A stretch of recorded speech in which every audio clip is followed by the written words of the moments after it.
बाबा जी को पगड़ी पहनानी है तो दीजिए 2.5 लाख रुपए।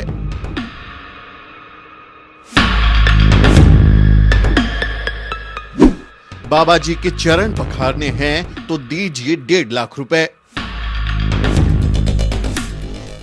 बागेश्वर धाम वाले बाबा की रेट लिस्ट हुई वायरल। यजमान सेवा करनी है तो दीजिए 1 लाख रुपए और फूल चढ़ाने हैं तो 1,10,000 रुपए दीजिए। देखिए कैसे धर्म के नाम पर चल रहा है धंधा। माल्यार्पण करना है तो 51,000 रुपए, आरती करनी है तो 11,000 रुपए। ये रेट लिस्ट सुनकर आपके होश उड़ गए होंगे।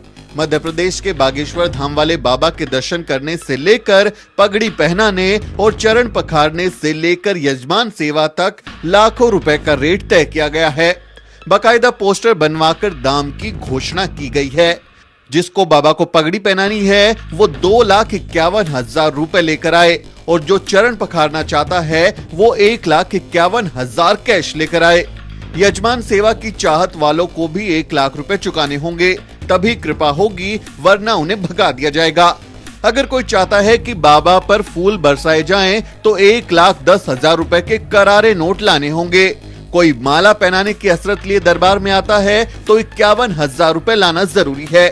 आरती तक करने के लिए 11,000 रुपए का रेट लगाया गया है।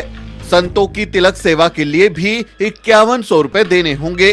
ये किसी महंगे शोरूम में ब्रांडेड कपड़े या सामान का दाम नहीं है, बल्कि धर्म के नाम पर चल रही दुकान में भक्ति का सौदा है।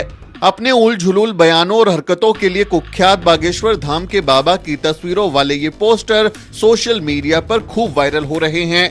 लोग कह रहे हैं कि देखो कैसे इन धर्म के ठेकेदारों ने धर्म के नाम पर धंधा खोल लिया है, कैसे भक्ति के नाम पर लोगों की जेब से लाखों रुपए उड़ाए जा रहे हैं। सोशल मीडिया पर खिंचाई हुई तो बागेश्वर धाम ने मामले से किनारा कर लिया।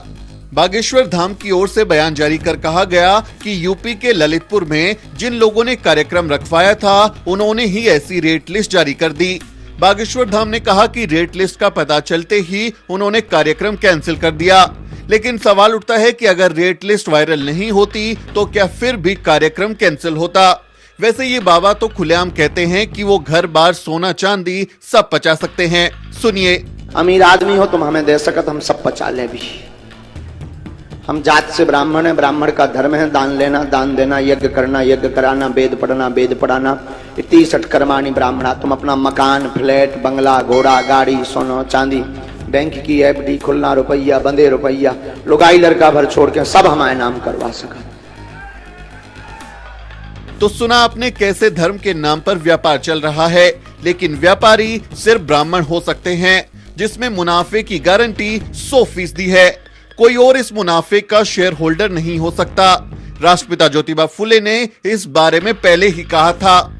बाल काटना नाई का धर्म नहीं धंधा है, कपड़े धोना धोबी का धर्म नहीं बल्कि धंधा है। उसी तरह पूजा पाठ करना या करवाना ब्राह्मण का धर्म नहीं बल्कि धंधा है।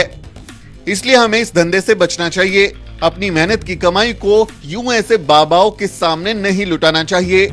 इस बारे में आपका क्या कहना है कमेंट करके जरूर बताएं और हमारे चैनल को सब्सक्राइब करना ना भूलें। Bureau report, the news beat.